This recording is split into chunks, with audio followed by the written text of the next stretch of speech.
إن الحمد لله نحمده ونستعينه ونستغفره ونعوذ بالله من شرور أنفسنا ومن سيئات أعمالنا من يهده الله فلا مضل له ومن يضلل فلا هادي له وأشهد أن لا إله إلا الله وحده لا شريك له وأشهد أن محمدا عبده ورسوله يا أيها الذين آمنوا اتقوا الله حق تقاته ولا تموتن إلا وأنتم مسلمون يا أيها الناس اتقوا ربكم الذي خلقكم من نفس واحدة وخلق منها زوجها وبث منهما رجالا كثيرا ونساء واتقوا الله الذي تساءلون به والأرحام إن الله كان عليكم رقيبا يا أيها الذين آمنوا اتقوا الله وقولوا قولا سديدا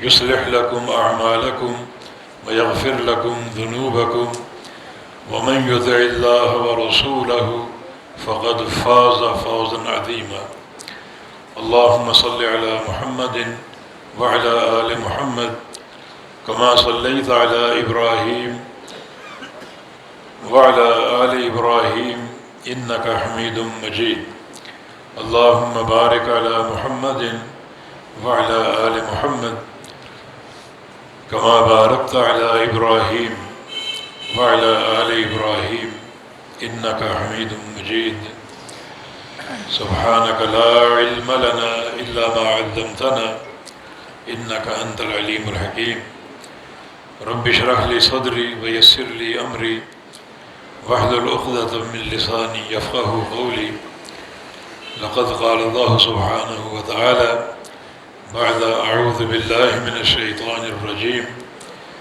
من همزه ونفخه ونفسه بسم الله الرحمن الرحيم رضي الله عنهم ورضوا عنه ذلك لمن خشي ربه.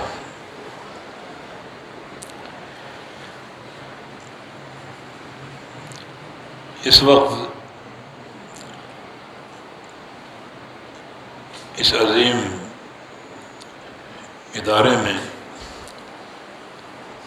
آپ سے مخاطب ہوں. محترم شیخ اسامہ رفیق حافظہ اللہ اور ان کے دیگر برادران اور دارالحدیث کے اساتذہ کرام اور انجمن اہل حدیث کے جملہ ارکان اور تمام سامعین حضرات کو وہ اسلامی تحفہ السلام علیکم ورحمۃ اللہ وبرکاتہ پیش کرتا ہوں.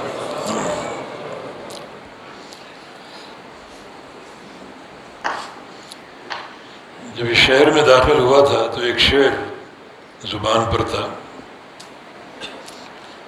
اذا زرت ارضا بعد طول اجتنابها فقدت صديقا والبلاد كما هي. ایک عرصے بعد جب دوست کے شہر میں آیا تو شہر تو جوں کا توں آباد تھا, صرف دوست ہی نہیں تھا, وہ نظر نہیں آیا.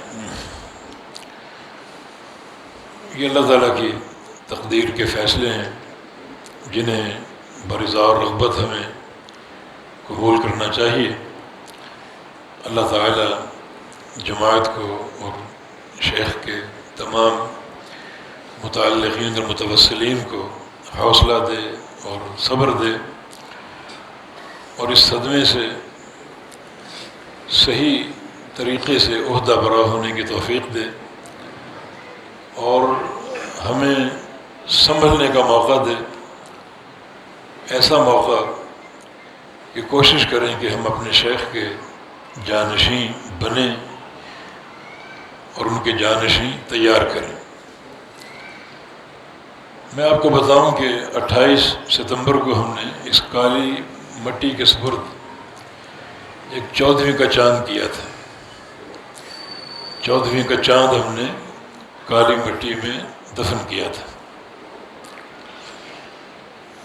14ویں کا چاند میں نے کیسے کہہ دیا؟ یہ نبی علیہ السلام کی حدیث ہے.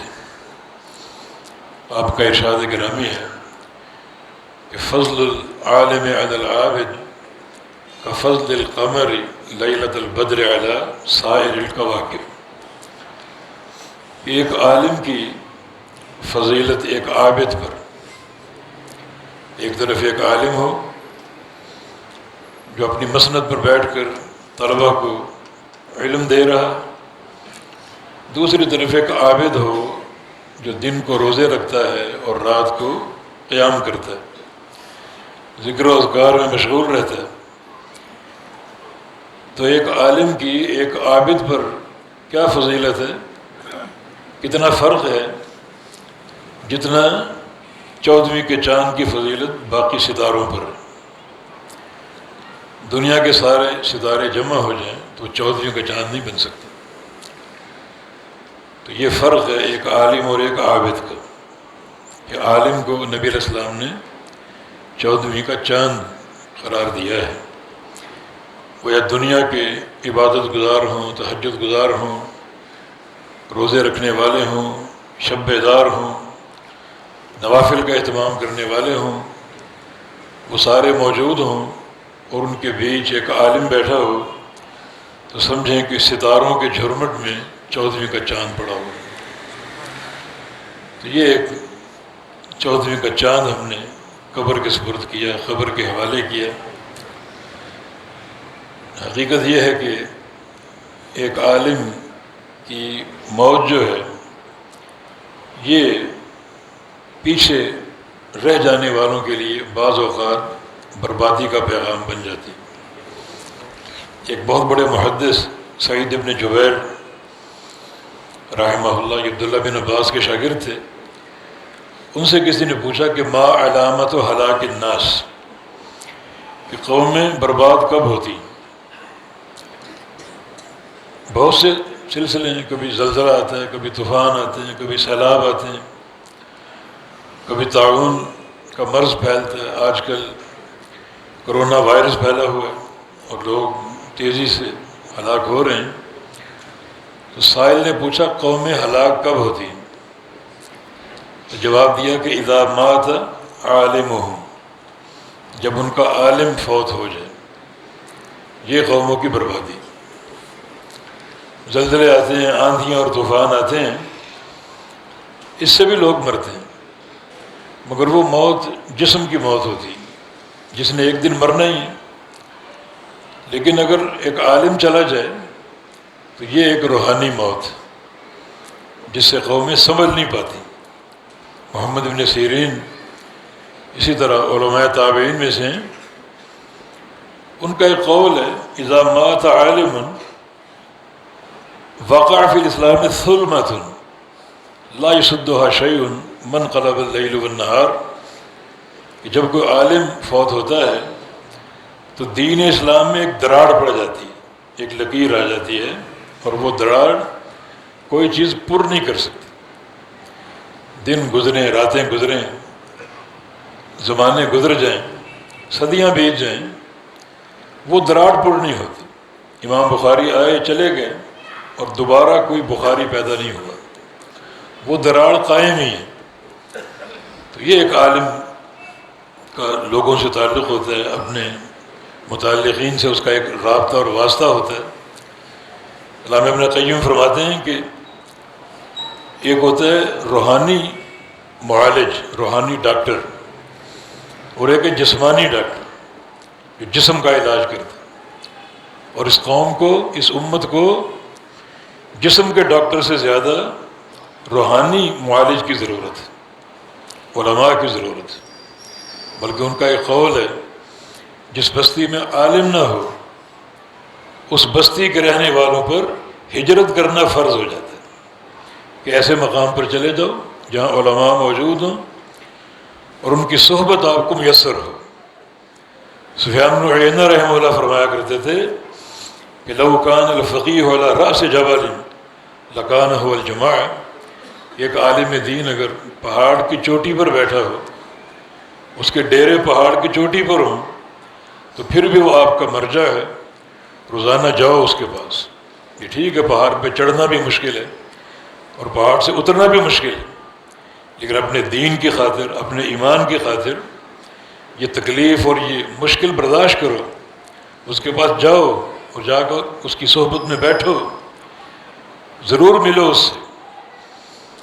تو علماء کا مقام بہت اونچا مقام ہے۔ بات یہاں سے شروع ہوئی تھی کہ ہم نے 28 ستمبر کو 14ویں کے چاند کو زمین کے سپرد کیا۔ اب یہ آگے جو معاملہ ہے 14ویں کا چاند، یہ میرے لیے اور آپ سب کے لیے ایک نصیحت ہے۔ اس حدیث میں رسول اللہ صلی اللہ علیہ وسلم نے کیا پیغام دیا؟ جو علماء کو 14ویں کا چاند کیوں کہا؟ کیا وجہ ہے؟ اس سے ایک عالم ربانی، اس کے مقام کا تعین ہوتا ہے کہ حقیقی عالم ربانی کون ہے۔ علم کے دعوے کرنے والے بہت ہیں، مفتیان بہت ہیں، لیکن شریعت ایک عالم ربانی کس کو مانتی، کسے 14ویں کا چاند قرار دیتی؟ اس حدیث میں ایک زبردست اشارہ ہے۔ دیکھیں، چاند کا نور اپنا ذاتی نور نہیں ہے۔ چاند اپنا نور، اپنی روشنی سورج سے لیتا ہے، یہ بات تو معلوم ہے، سورج سے لیتا ہے۔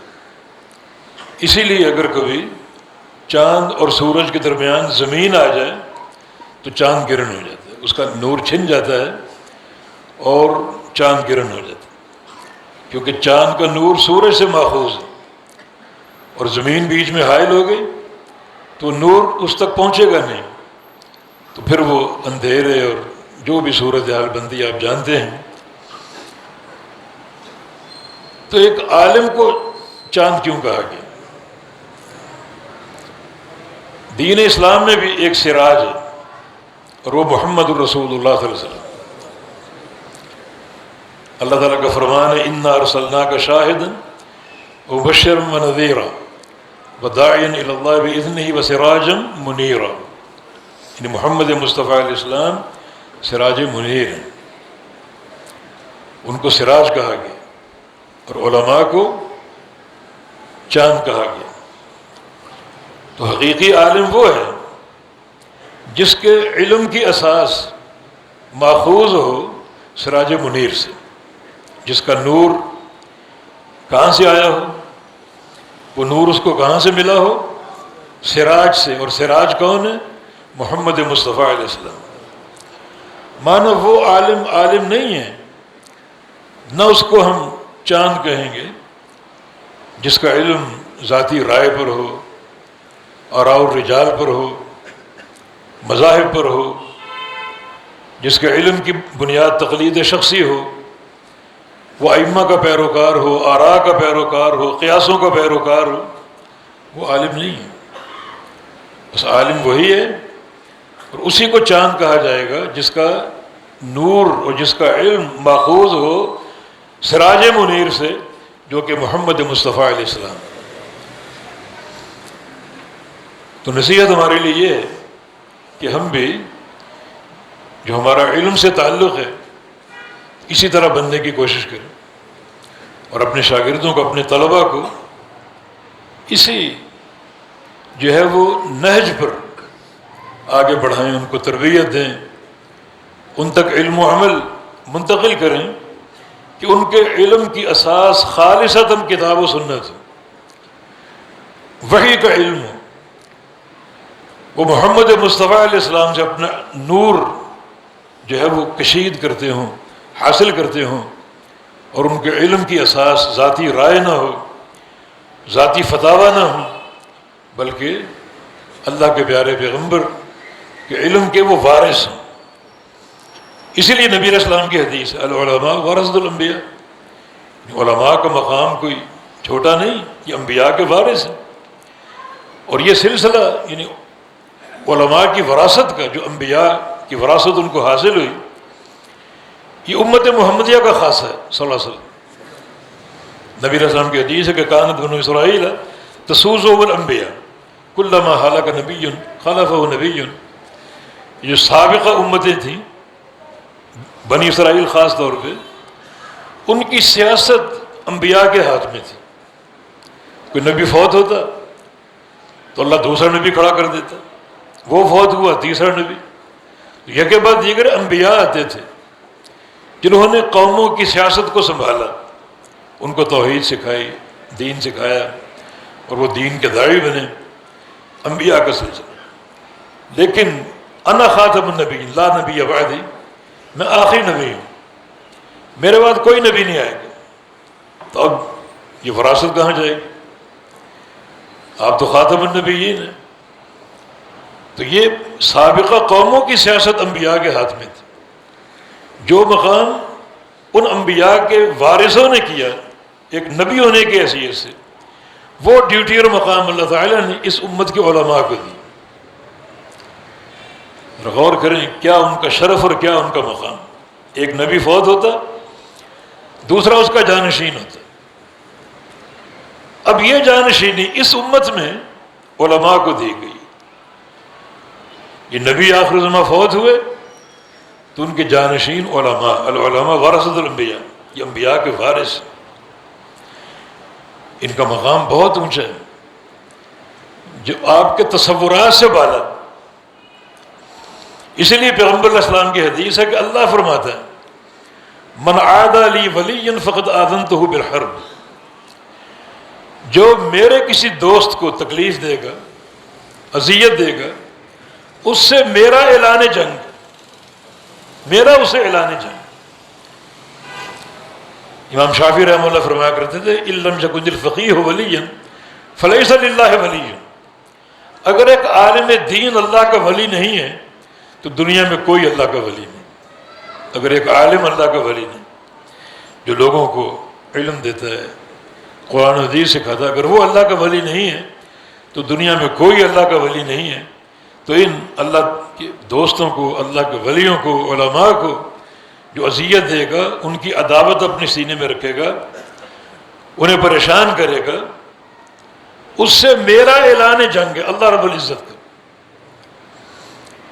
میرے علم کے مطابق دو قومیں ایسی ہیں جن سے اللہ کا اعلان جنگ ہے، ایک سود خور اور دوسرا علماء کو اذیت دینے والا۔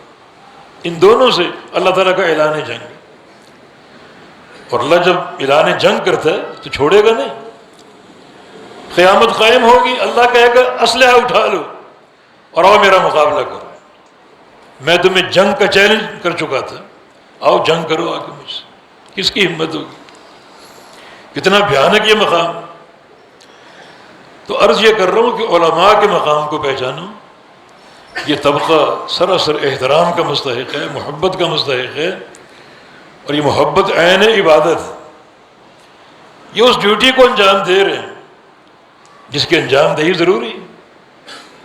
آپ مساجد بناتے ہیں، تعمیر کرتے ہیں، مدارس بناتے ہیں، لیکن اصل مسجد کس چیز کا نام ہے؟ اصل مسجد عالم کا نام ہے، امام کا نام ہے، ان پتھروں کا نام نہیں، رنگ روغن کا نام نہیں۔ ٹھیک ہے یہ مسائل ہیں، دیواریں کھڑی ہو گئی، چھت آپ نے ڈال دی، سایہ مہیا کر دیا، اور گرمی میں سورج کی دھوپ سے بچا لیا، لیکن یہ اصل مسجد نہیں ہے۔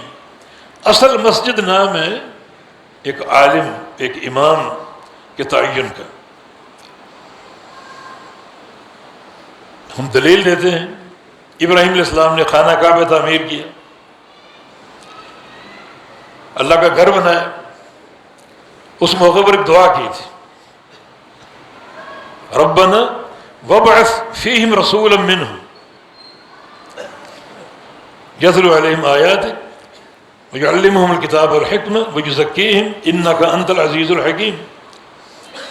یا اللہ یہ جو گھر بنا رہا ہوں یہاں قومیں آباد ہوں گی، تو اس گھر کو آباد کرنے کے لیے ایک رسول بھیج۔ یعنی گھر ان دیواروں کا نام نہیں ہے۔ یہ ٹھیک ہے کہ جب یہ دیواریں مسجد سے منسلک ہوتی ہیں تو ان میں ایک تقدس ہوتا ہے، اصل علماء اس گھر کو آباد کرنے والی شخصیت، یہ دو چیزیں ہیں پیچھے، ایک آپ کا ممبر ہے، ایک آپ کی محراب ہے۔ یہ علماء کے بغیر پر نہیں ہوتی۔ ممبر کا کیا معنی ہے؟ ممبر کا معنی یہ کہ یہاں سے حق بیان ہو، یہاں سے قرآن و حدیث بیان ہو، اور محراب کا معنی کیا ہے؟ کہ اس میں کھڑے ہونے والا وہ نماز پڑھائے جو محمد مصطفیٰ علیہ السلام کی نماز. یہ ذمہ داری کون پوری کرے گا؟ اللہ کے نبی کی نماز کو جاننے والا کون ہے؟ ان ممبر کی سیڑھیوں کا حق ادا کرنے والا کون ہے؟ خالص توحید سمجھانے والا کون ہے؟ خالص اللہ کے پیارے پیغمبر کی سنت کو بیان کرنے والا کون ہے؟ ایک عالم دین ہے. تو یا اللہ اس گھر کو آباد کرنے والا ایک رسول بھیج منہم، جو انہی میں سے، انہی میں سے، یہ انہی میں سے ہونا یہ بڑے شرف کی بات ہے. اور مجھے انہی میں سے کہ لفظ سے استاد جی یاد آتے ہیں، مولانا رفیق صاحب رحمہ اللہ تعالی. انہی میں سے ہونے میں کیا حکمت ہے؟ باہر سے نہ آیا ہو. آج کل باہر سے بہت سے بہروپی آتے ہیں اور نئے نئے فتوے دے کر امت میں افتراق پیدا کر رہے ہیں. وہ کہاں سے پڑھ کر آئے، کہاں سے انہوں نے علم لیا، کون ان کے مشائخ ہیں، کون ان کے اساتذہ ہیں. یہ ایک بہروپیہ جہل میں بیٹھا ہوا ہے، کہاں سے آیا ہے، کہاں سے اس کی آمد ہوئی، اور امت کو گمراہ کر رہا ہے. انہی میں سے کا معنی یہ کہ لوگ اس کو جانتے ہوں، پہچانتے ہیں، اس کی پرورش، اس کی تعلیم اور اس کی زندگی کے سارے مراحل ان کے بیچ میں گزرے ہیں، جو اس کے بچپن کو جانتے ہیں، اس کی جوانی کو جانتے ہیں، اس کے بڑھاپے کو جانتے ہیں، اور ایک ایک تصرف کے شاہد ہوں. یہ مقام کو معمولی نہیں. جہاں تک میرا مطالعہ، میرا علم ہے، استاد جی رحمہ اللہ یہیں پلے بڑھے، یہیں انہوں نے علم حاصل کیا، یہیں علم کی خدمت کی، کتابیں لکھی، طلباء کو علم دیا. تو ساری جو ان کی زندگی کی مختلف دورانیے ہیں، مختلف مراحل ہیں، آپ کے بیچ میں گزرے، اور اللہ کے فضل و کرم سے پوری زندگی ایک پاکیزگی کی آئینہ دار. انہی میں سے ہو، یہ بڑے کمال کی بات، یہ کوئی معمولی مقام نہیں. انہی میں سے یعنی آپ جانتے ہیں کہ استاد جی نے کہاں سے پڑھا، کس سے پڑھا، کون ان کے مشائخ ہیں، اور پھر کس کس کو پڑھایا. یہ ایک ایسا ایک سلسلہ عالیہ ہے سند کا کہ دنیا کا کوئی سلسلہ اس کا مقابلہ نہیں کر سکتا. یہ ہمارا اعزاز ہے، ہماری سند معروف اور معلوم ہے، ہم چھپے ہوئے نہیں. ہماری جماعت کی تعریف اللہ کے پیغمبر نے کی ہے، لا تزال طائفۃ من امتی علی الحق ظاہرین. ایک طائفہ میری امت کا ہمیشہ رہے گا کس چیز پر؟ علی الحق، حق پر قائم رہے گا، اور رجال پر نہیں. بزرگوں نے فرمایا نہیں، قال اللہ اور قال رسول. امر اللہ کیا ہے؟ امر اللہ کسی عالم کا فتویٰ ہے کیا؟ امر اللہ کسی کے ملفوظات ہیں کیا؟ امر اللہ کسی کی ذاتی رائے ہے کیا؟ نہیں، امر اللہ دو چیزوں کا نام ہے، وَأَنزَلَ اللَّهُ عَلَيْكَ الْكِتَابَ وَالْحِكْمَةَ، قرآن اور حدیث کا. ایک طائفہ اللہ کے امر پر یعنی اللہ کے دین پر، قرآن و حدیث پر ہمیشہ قائم رہے گا. اور ظاہرین، ظاہرین کا ایک معنی غلبہ پانے والے، دوسرا معنی وہ چھپے ہوئے نہیں ہوں گے، ظاہر ہوں گے، ان کی فقہ ظاہر ہوگی. آج تو لوگ اپنی فقہ کو چھپانے کی کوشش کرتے ہیں، ایسے ایسے اقوال ان کے پرانے بزرگ کہہ گئے، لکھ گئے کہ ان کو شرم آتی ہے کہ یہ کو پڑھ نہ لے. چھپاتے ہیں، اپنے آپ کو چھپاتے ہیں، اپنی فقہ کو چھپاتے ہیں، اپنے علم کو چھپاتے ہیں. لیکن نہیں، یہ جو قیامت تک حق پر قائم رہنے والی جماعت، یہ ظاہرین ہے. ان کے علماء معروف، ان کی سند معروف، ان کا علم معروف، ان کی فقہ معروف، کوئی نقطہ ان کا چھپا ہوا نہیں، نہ یہ چھپائیں. اگر کتاب و سنت سے حق کا تشخص آپ کے لیے ممکن نہیں ہے، مشکل ہے، جو کہ بڑی بد نصیبی، تو اس جماعت کو تلاش کر لو. اللہ کے نبی نے یہ کیوں فرمایا؟ ایک جماعت ہمیشہ رہے گی. وہ جماعت کہاں ہے؟ وہ جماعت کون ہے؟ علامتیں دیکھ لو. وہ قائم علی امر اللہ ہے. امر اللہ کتاب و سنت کا نام ہے. وہ کون سی جماعت ہے اس دنیا کے تختے پر جن کے ایک ہاتھ میں کتاب اللہ، دوسرے ہاتھ میں سنت رسول اللہ؟ کون جماعت ہے؟ تلاش کرو اس کو. اور ظاہرین، ان کی کوئی چیز ڈھکی چھپی نہیں، نہ ان کے علماء کے اقوال، نہ ان کی سند، نہ ان کے اساتذہ کے نام، ورنہ یہاں تو بے شمار گروہ باطنی بنے ہوئے ہیں، اپنے آپ کو چھپاتے ہیں، اپنے سلسلے کو چھپاتے ہیں، اپنے اقوال کو، اپنے علم کو چھپاتے ہیں۔ تو یہ منہم، انہی میں سے اچھی طرح جانتے پہچانتے ہوں یقیناً یہ جو قرآن کی آیت ہے پیارے پیغمبر پوری طرح چسپاں ہو رہی۔ نبی علیہ السلام مکہ میں پیدا ہوئے، مکہ میں بڑے، وہیں بچپن گزرا، وہیں جوانی گزری، وہیں مراہقت کا دور گزرا، وہیں نبوت سے سرفراز ہوئے، وہیں بڑھاپا آیا مکہ مدینہ، اور وہیں آپ فوت ہوئے اسی قوم کے درمیان۔ اور اللہ تعالیٰ نے آپ کی پوری حیات مبارک کی قسم کھائی اور مکہ والوں کو چیلنج کیا کہ میرے نبی نے 40 سال تمہارے بیچ میں گزارے، ان 40 سالوں میں دن بھی تھے، راتیں بھی تھیں، کسی ایک لمحے پر جو کمزور لمحہ ہو اس پر انگلی رکھ کے دکھاؤ، کسی ایک لمحے پر کوئی قابل اعتراض ہو انگلی رکھ کے دکھاؤ۔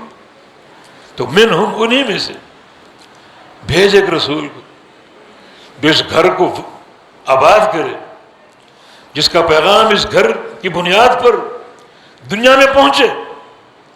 اور اللہ نے دعا قبول کی، محمد مصطفیٰ علیہ وسلم کو بھیجا۔ ابراہیم علیہ السلام کی دعا میں 3 چیزیں تھیں، آپ کی حدیث ہے نا، انا دعوت ابی ابراہیم وبشریٰ عیسیٰ ورؤیا امی، میں اپنے باپ ابراہیم کی دعا ہوں، یہ دعا ہے۔ عیسیٰ علیہ السلام کی بشارت ہے، یأتی من بعد نبی اسمہ احمد، عیسیٰ علیہ السلام کی بشارت ہے۔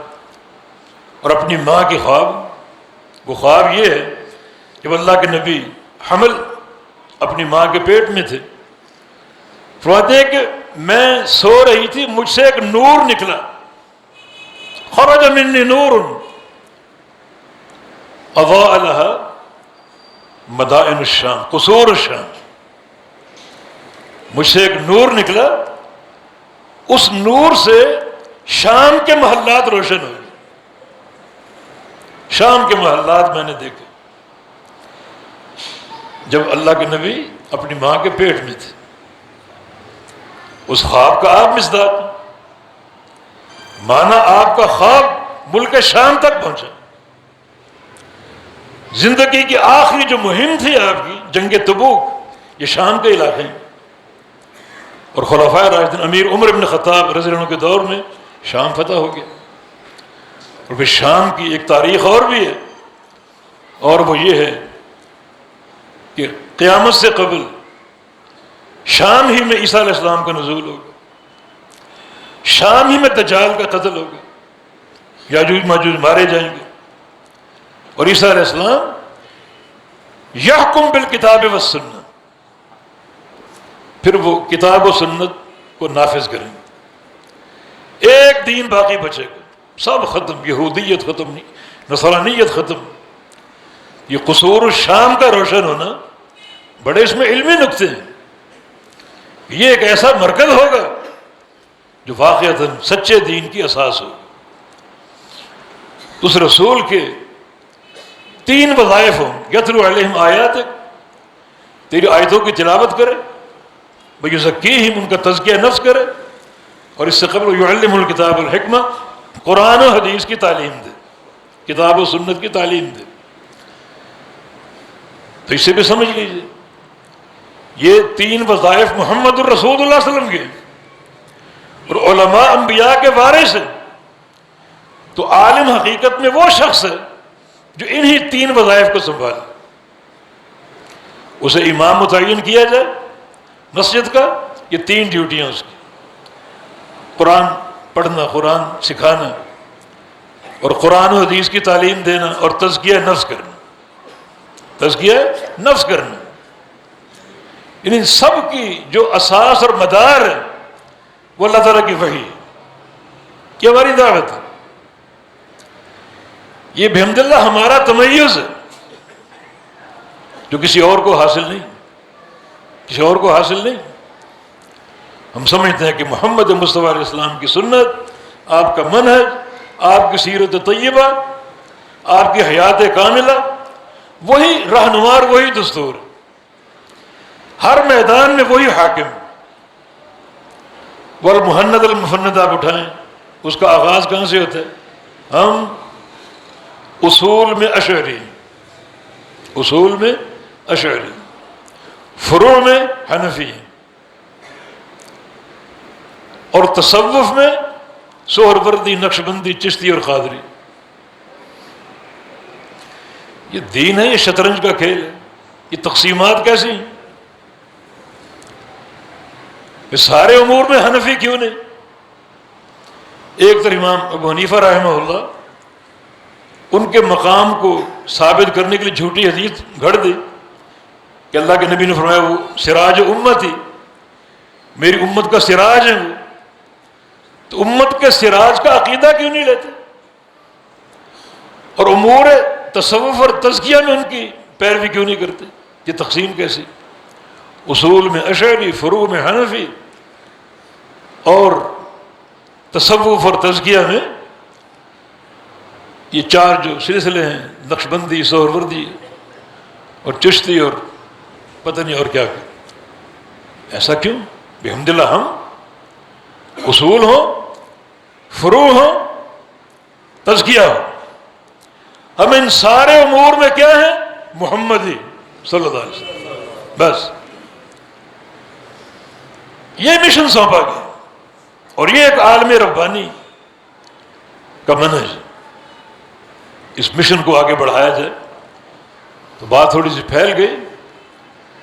میں آخر میں یہ نصیحت کروں گا اپنے اساتذہ کو، اپنے آپ کو اور اپنے طلباء کو، کہ استاد جی کی جو مفارقت ہے یقیناً ایک صدمے کی بات ہے، بڑا داغ ہے، بہت بڑا المیہ ہے، مگر ہم وہ قوم ہیں جو فوت شدگان کو روتے نہیں۔ اللہ تعالیٰ کی تقدیر ہے، اللہ کی تقدیر نافذ ہو گئی، اللہ کا فیصلہ حق ہے، اس کو پوری رضا کے ساتھ قبول کرنا چاہیے، اور پھر آگے دیکھیں آگے ہم نے کیا کرنا۔ ادارے کی انتظامیہ موجود ہے، ادارے کے اساتذہ موجود ہیں، ادارے کے طلباء موجود ہیں۔ ایک طالب علم اپنے طور پہ اپنے دل میں عزم کر لے کہ میں رفیق اثر ہی بنوں گا، کہ اللہ کے لیے مشکل ہے، مشکل ہے، عزم تو کرو۔ یہ پیاری صحبتیں جو ہے نا، ان اساتذہ اور طلباء کا ساتھ بیٹھنا بڑی بابرکت ہوتی۔ امام بخاری رحمہ اللہ اپنے شیخ امام اسحاق بن راہوے کی مجلس میں تھے، انہوں نے ایک جملہ کہا، لو صنفتم فی الحدیث الصحیح، کاش تم میں کوئی طالب علم کھڑا ہو جو ایک کتاب لکھے جس میں صرف صحیح حدیثیں ہوں۔ اس سے قبل کتب تھیں مگر وہ مخلوط تھیں، مسند احمد تھی یا ابو داؤد الطیالسی تھی، وہ مخلوط تھیں، صحیح بھی تھیں، ضعیف بھی تھیں۔ کاش کوئی ایسا تم میں طالب علم کھڑا ہو جو ایک کتاب لکھے جو صحیح احادیث پر مشتمل ہے۔ امام بخاری فرماتے ہیں کہ وقر ذلک فی قلبی، یہ بات میرے دل میں بیٹھ گئی، یہ بات میرے دل میں بیٹھ گئی کہ میں یہ کام کروں، اور وہیں سے اپنی ہمت کو تیز کیا، اپنے عزم کو مستحکم کیا اور سفر شروع کر دیا۔ سفر تقریباً 16 سال سفر کیے، جہاں کسی محدث کے وجود کا علم ہوا وہاں تک پہنچے، لیکن پوری ایک سلامتی کے ساتھ، یہ نہیں کہ رتب و یابس جمع کرنا۔ امام بخاری کا قول ہے کہ سمعت اکثر من 1000 شیخ وما سمعت الا من قال الایمان قول وعمل، میں نے یہ حدیثیں 1000 سے زائد محدثین سے لی، ٹوٹل آپ کے استادوں کی تعداد 1080 تھی، 1000 سے زائد اساتذہ سے لی، اور ایسے کسی شیخ سے میں نے حدیث نہیں لی جو عمل کو ایمان نہ مانتا۔ یہ پرانا ایک مسئلہ علماء جانتے ہیں، بڑا مختلف فی۔ ہم اہل الحدیث اور محدثین کا عقیدہ یہ ہے کہ ایمان 3 چیزوں کا نام، زبان کے اقرار کا، دل کی تصدیق اور اپنے جسم کے اعضاء سے عمل کا، یعنی عمل ایمان کا حصہ ہے، ایمان کی تعریف میں داخل اور شامل۔ تو امام بخاری فرماتے ہیں ایسے کسی استاد سے میں نے حدیث لی ہی نہیں جو عمل کو ایمان نہ مانتا، رتب و یابس جمع نہیں کیا، اس میں بڑی ان کی محنت شامل ہے، اخلاص شامل ہے، بڑے نفل شامل ہے۔ ہر حدیث کو لکھنے سے قبل وضو بھی کرتے، 2 نفل پڑھتے، سجدے میں دعائیں کرتے۔ دعا یہ ہوتی ہے کہ یا اللہ، میں نے جو ایک بشری تحقیق ہے اس کے مطابق اس حدیث کی صحت کو پہچان لیا، یہ حدیث صحیح ہے، اس بشری تحقیق کے مطابق سند کے راوی ثقہ ہیں، عادل ہیں، ضابط ہیں، سلسلہ سند متصل ہے، کوئی علت نہیں ہے، کوئی شذوذ نہیں ہے، جو ایک بشری ایک قوت اور ایک تحقیق کی طاقت ہے، اس کے مطابق یہ حدیث صحیح ہے۔ لیکن تیرے علم میں سب کچھ، اگر یہ حدیث کی ناحیے سے کمزور ہے تو میرے قلم کو توڑ دے، لکھنے کی ہمت نہ دینا۔ اس طرح دعائیں مانگ مانگ کر یہ کتاب جو ہے، اس میں امام بخاری کے ہزاروں سجدے شامل، وہ کام کیا، دل میں ایک عزم کیا تھا، اس عزم کو عملی جامہ پہنایا اور کتاب تیار ہوگی۔ ایسی کتاب تیار ہوئی، ایسا کام کر گئے جو اس سے قبل کسی نے نہیں کیا، ان کے دور میں کسی نے نہیں کیا، آج تک کوئی نہیں کر سکا اور قیامت تک کوئی نہیں کر سکے گا۔ تو عزم کی بات ہے نا، ایک انسان عزم کر لے تو اللہ کی توفیق ارزاں ہوتی۔ آج ہم نے اگر اپنے شیخ کو کھو دیا تو شیخ بننے کی کوشش کریں،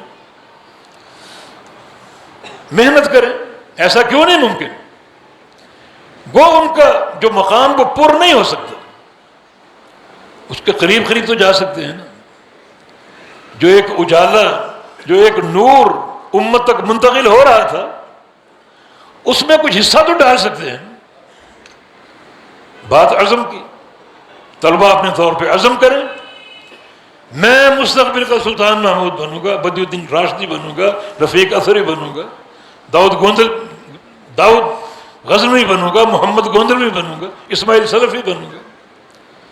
ان کی تاریخ دیکھیں، ان کی جو سیرت، اس کا مطالعہ کریں اور اس راہ پر چلنے کے لیے اس مشن کو سمجھیں اور اس راہ پر چل پڑیں۔ اللہ کی توفیق حاصل ہوگی، ضرور توفیق ارزاں ہوگی۔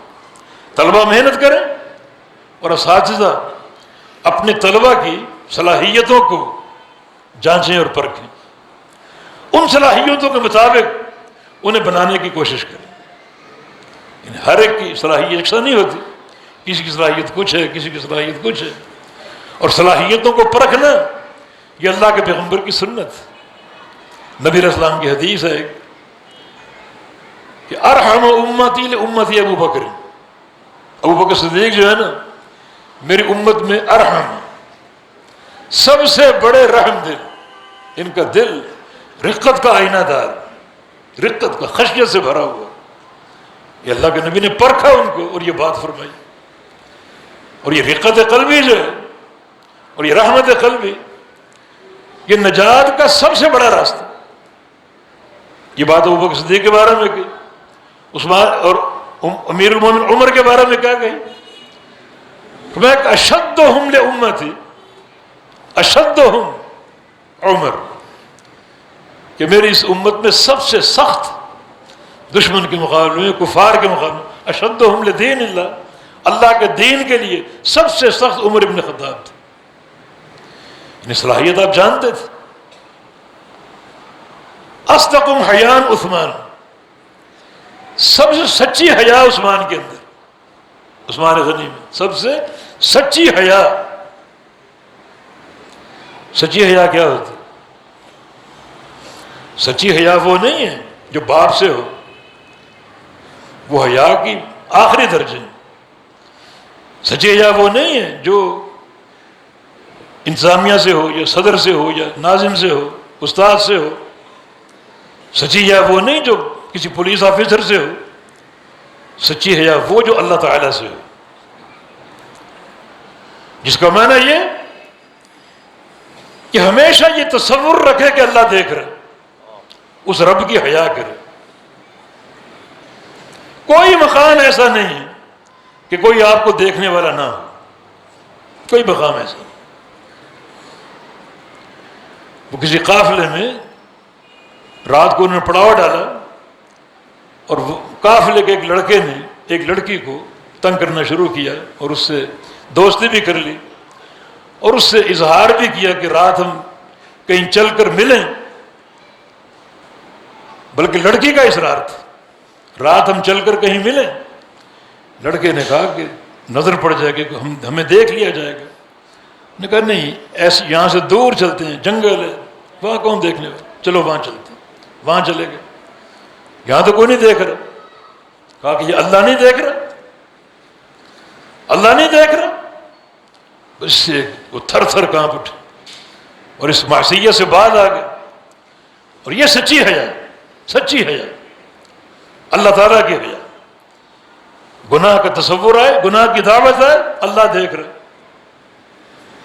ہم گناہ نہیں کرتے کہ باپ دیکھ رہے، استاد دیکھ رہے، بھائی دیکھ رہے، پولیس دیکھ رہی، گناہ سے باز آ جاتے۔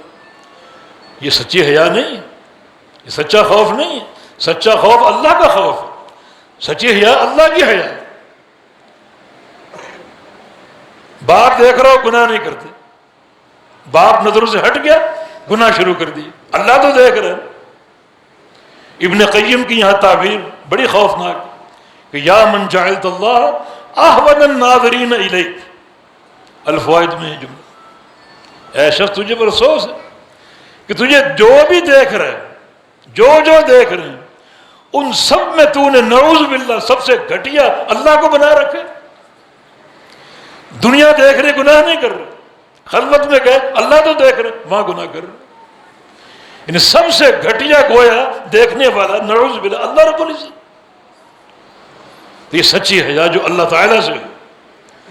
تو اللہ کے نبی صلی اللہ علیہ وسلم اپنے اصحاب کا تمیز پہچانتے تھے۔ اقرأ ابی بن کعب، ان قرآن کا سب سے بڑا قاری، خوبصورت قاری ابی بن کعب۔ اقضاہم علی، سب سے صحیح برمحل فیصلے کرنے والے علی ہیں۔ یا آپ کے فرامین ابو ہریرہ کے بارے میں کیا فرمایا؟ لما رأیت من حرصک علی الحدیث، میری حدیث کی سچی حرص، سچا تعلق ابو ہریرہ کے پاس۔ ابو ہریرہ فرماتا ہے کہ نبی علیہ السلام نے مجھے ایک وصیت کی تھی، 3 وصیتیں، ان میں سے ایک یہ تھی کہ وتر پڑھ کے سویا کرنا، وتر پڑھ کے سویا کرنا تاکہ وتر ضائع نہ ہو جائے۔ حالانکہ افضل وقت تیسرے پہر، رات کا آخری پہر کے وقت اللہ تعالیٰ آسمان دنیا پہ نزول فرماتا۔ ابو ہریرہ سے خاص طور پہ کہا کہ تم وتر پڑھ کے سونا۔ آپ کو معلوم تھا یہ حدیث کا طالب علم، حدیث کا مذاکرہ کرے گا، حدیثوں کو یاد کرے گا تاکہ بھول نہ جائیں، اور مذاکرے میں رات دیر گئے تک جاگنا پڑے گا، وتر کی نماز فوت ہو سکتی ہے۔ ابو ہریرہ تم وتر پڑھ کے سویا کرو تاکہ وتر ضائع نہ ہو جائے۔ تو اپنے صحابہ کی صلاحیتیں اللہ کے نبی جانتے تھے، انہیں پرکھتے تھے۔ ابو عبیدہ بن جراح کے بارے میں فرمایا یہ امت کا امین ہے، اس سے بڑا امین کوئی نہیں، اس نے امانت کا حق ادا کر دیا، اس سے بڑا امین کوئی نہیں۔ یہ صلاحیتیں آپ جانتے تھے۔ تھوڑی سی ایک بات اور ذرا دور کی ہے، یاد آ گئی۔ امیر عمر بن خطاب رضی اللہ عنہ ایک کمرے میں تشریف فرما تھے، اور سامنے 15-20 آپ کے دوست، کچھ صحابی، کچھ تابعین بیٹھے ہوئے تھے۔ امیر عمر نے کہا کہ تمنا کرو، تم کیا چاہتے ہو؟ سب نے اپنی اپنی تمنا کی۔ کسی نے کہا مجھے بڑا علم مل جائے، میں کتاب و سنت بیان کروں، فتوے دوں، فیصلے کروں۔ کسی نے کہا مجھے مال مل جائے، میں سخاوت کروں۔ کسی نے کہا مجھے اقتدار مل جائے، میں عدل قائم کروں۔ سب کی اپنی اپنی ایک تمنا تھی، اپنی اپنی ایک حرص تھی۔ جب سب کر چکے تو لوگوں نے کہا امیر المومنین آپ بھی تمنا کیجئے، آپ کی تمنا کیا ہے؟ تو کیا فرمایا؟ میری تمنا یہ ہے کہ اس کمرے میں جو ہم 15-20 لوگ ہیں، یہ سارے بن جائیں کیسے؟ جیسا ابو عبیدہ بن جراح ہے۔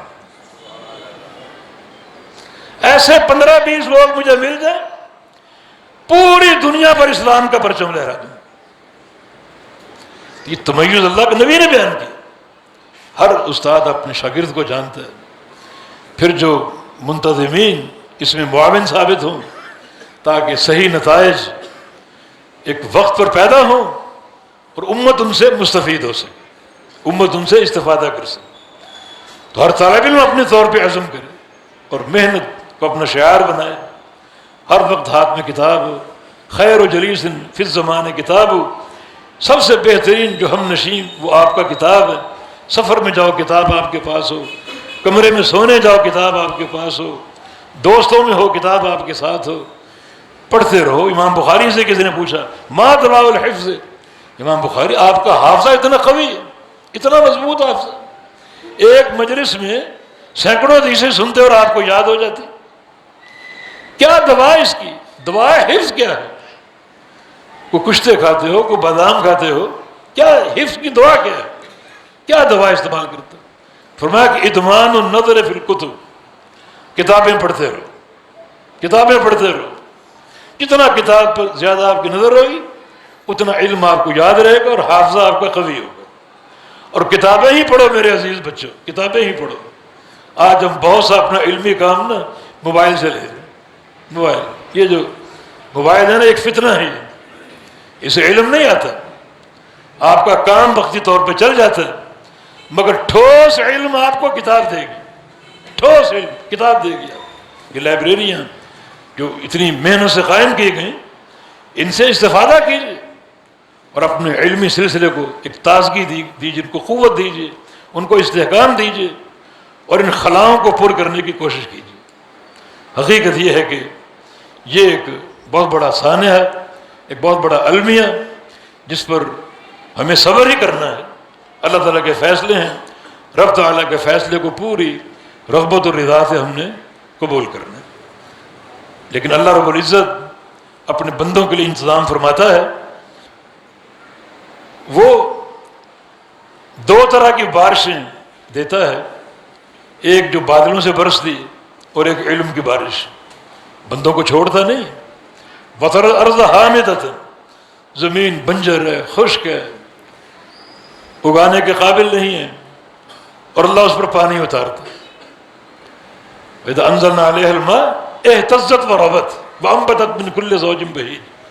پانی اتارا، زمین میں حرکت پیدا ہوئی اور زمین جناب اس میں بڑھوتری اور نمو آ گیا، فصل پیدا کر رہی ہے، پھل پیدا کر رہی ہے اور کھیتیاں اور سبزیاں پیدا کر رہی ہیں. یہ اللہ تعالیٰ ایک بارش برساتا ہے اور زمین جو ہے وہ سیراب ہوتی ہے، ہری بھری ہوتی ہے، شاداب ہوتی ہے اور پھر لوگ اس سے مستفید ہوتے ہیں. بولے یہ تو خشک زمین کے لیے آسمان کی بارش. اگر دلوں کی زمین بنجر ہو اس کے لیے کون سی بارش؟ اس کے لیے بھی علم کی بارش، علم کی بارش. نبی علیہ السلام کی دعا ہے ان تجعل القرآن ربیع قلبی، کہ تو قرآن کو، اس علم کو میرے دل کے لیے موسم بہار کی بارش بنا دے، موسم بہار کی بارش بنا دے. تو اللہ تعالیٰ چھوڑتا نہیں. اگر وہ بنجر زمین کو سیراب کرتا ہے اور زمین شاداب ہو جاتی ہے تو دلوں کی زمینیں جو بنجر ہوتی ہیں انہیں بھی وہ سیراب کرتا ہے اور وہ شاداب ہوتی ہیں. اور یہ سیرابی علماء کے ذریعے ہوتی ہے. پھر اس سیرابی کی دو صورتیں، ایک کا بادل آئے، بادل برسے اور زمین ہری بھری ہو گئی، کچھ پانی زمین پر برسا وہ کام آ گیا، کچھ پانی پہاڑوں پر، کچھ پتھروں پر وہ کام نہ آیا، کچھ نالوں میں بہہ گیا. یہ ایک طرح کا ایک علمی بارش، ایک بارش ہے جو زمین اس سے استفادہ کرتی. تو یہ مثال امت کے علماء کی بھی ہے. لیکن ایک پانی وہ ہے جو کنویں کے اندر جمع ہو اور اس سے استفادہ ہو، بڑا بندہ ٹکا استفادہ. وہ پانی ضائع نہیں ہوتا، وہ پانی ضائع نہیں ہوتا. جو امت کے دعات ہیں ان کی مثال بادلوں کی بارش کی سی ہے. اور ہمارے استاد جی اور اس نہج پر چلنے والے جو علماء ہیں ان کی مثال کنویں کے پانی کی مانند ہے، جن کے بس پیاسے آتے ہیں، علم کے پیاسے، ان سے سیراب ہونے کے لیے، اور پھر وہ پانی برستا ہے، ایک ایک قطرہ اس کا استعمال ہوتا ہے، ایک ایک قطرہ دلوں پر برستا ہے، کانوں سے ٹکراتا ہے اور اس سے استفادہ ہوتا ہے. بارش کے پانی کی طرح نہیں ہے کچھ ضائع ہو رہا ہے کچھ کام آ رہا ہے.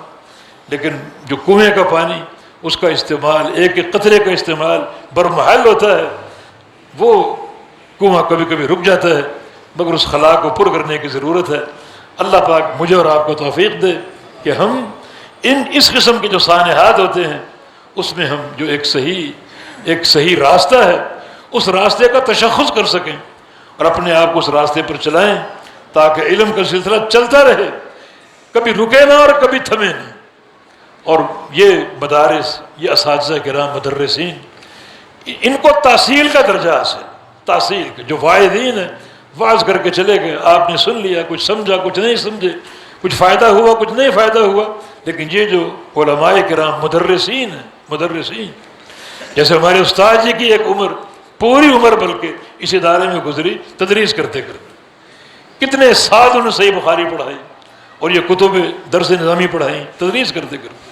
تو یہ مثال اس کنویں کی سی ہے جو آپ نے کھودا اور اس کو تیار کیا، اور اس کا ایک ایک قطرہ اس سے لوگ اور طلبہ فائدہ اٹھا رہے ہیں، ایک ایک قطرہ، وہ پانی ضائع نہیں ہو رہا، اور اس سے تحصیل جو ہے وہ حاصل ہوتی. تحصیل کا معنی یہ ہے کہ شاگرد تیار ہوتے ہیں، اور وہ شاگرد خود داعی ہوتے ہیں، خود مدرس ہوتے ہیں. یعنی ایک مدرس آگے 100 مدرسین کو تیار کرتا ہے، 100 دعات کو تیار کرتا ہے، اور یہ اصل کام ہے، اصل کام ہے. ایک استاد گیا آگے 10 استاد تیار ہیں، 10 گئے آگے 100 استاد تیار. اور یہ جو تعلیم و تعلم کا سلسلہ ہے، یہ چراغ سے چراغ جلتے ہیں، 1 سے 10 چراغ جلے، 10 سے 100 چراغ جلے، 100 سے 1000 چراغ جلے، اور چلتے چلتے قیامت تک کتنے لاکھوں چراغ جلیں گے. اور یہ سارے کے سارے صدقہ جاریہ ہوں گے آپ کے لیے، استاد جی کے لیے ہوں گے، اور جو ان کے منتظمین ان کے لیے ہوں گے، دیگر اساتذہ کے لیے، طلبہ کے لیے. علم کا معاملہ بڑا وسیع اور قوی ہے، اور یہ صدقہ جاریہ بڑھتا رہتا ہے. اللہ کے پیغمبر حدیث ہے، کچھ لوگ قبر میں پہنچ جاتے ہیں، جسم ان کا گل جاتا ہے، مگر ثواب ان کو پہنچتا رہتا ہے، پہنچتا رہتا ہے. ان میں سے ایک شخص کون ہے؟ من ترک علما. 9 افراد کا ذکر کیا، ایک شخص کون ہے؟ اپنے پیچھے علم چھوڑ دے، علم چھوڑ دے. علم کیا ہے؟ طلبہ، ہزاروں طلبہ. یعنی ہم پاکستان میں کئی جگہ جاتے ہیں، بلکہ دنیا بھر میں، تو وہاں دارالحدیث جلال پور پیر والا کے طلبہ فارغ التحصیل علماء موجود ہیں، کام کر رہے ہیں، دنیا بھر میں پھیلے ہوئے. کتنا بڑا صدقہ جاری ہے. علم چھوڑ جائے، طلبہ کو چھوڑ جائے، کتابیں، یہ کیا ہے جناب؟ یہ موطا کی شرح، دیگر کتب، علم چھوڑ جائے، لوگ اس کو پڑھیں گے، استفادہ کریں گے. تو من ترک علم، اپنے پیچھے علم چھوڑ جائے، تو قیامت تک یہ اجر قبر میں پہنچتا رہے گا، پہنچتا رہے گا. بڑا یہ عظیم راستہ ہے. اس راستے کو آپ چنیں، منسلک ہو جائیں، ادارے کے خدام بن جائیں، اور اس ادارے کی ترقی کی کوشش کریں، اور اس کے جو اہداف ہیں ان کو پورا کرنے کی کوشش کریں. اللہ رب العزت توفیق دے مجھے بھی، آپ سب کو بھی، کہ ہم دین کے ساتھ جڑے رہیں، علم کے ساتھ جڑے رہیں، علم کو نشر کرنے کے لیے، علم پر عمل کرنے کے لیے، اور اس کے فہم کو عام کرنے کے لیے. آخر میں تعزیت پوری جماعت سے، بالخصوص شیخ صاحب کی اولاد سے مسنون تعزیت الفاظ: ان للہ ما اخذ ولہ ما اعطى وکل شیء عندہ باجل مسمى. اور میں وصیت کرتا ہوں صبر کی اور احتساب کی. اللہ پاک توفیق عطا فرما دے. اقول قولی ھذا واستغفر اللہ لی ولکم وآخر دعوانا ان الحمد للہ رب العالمین.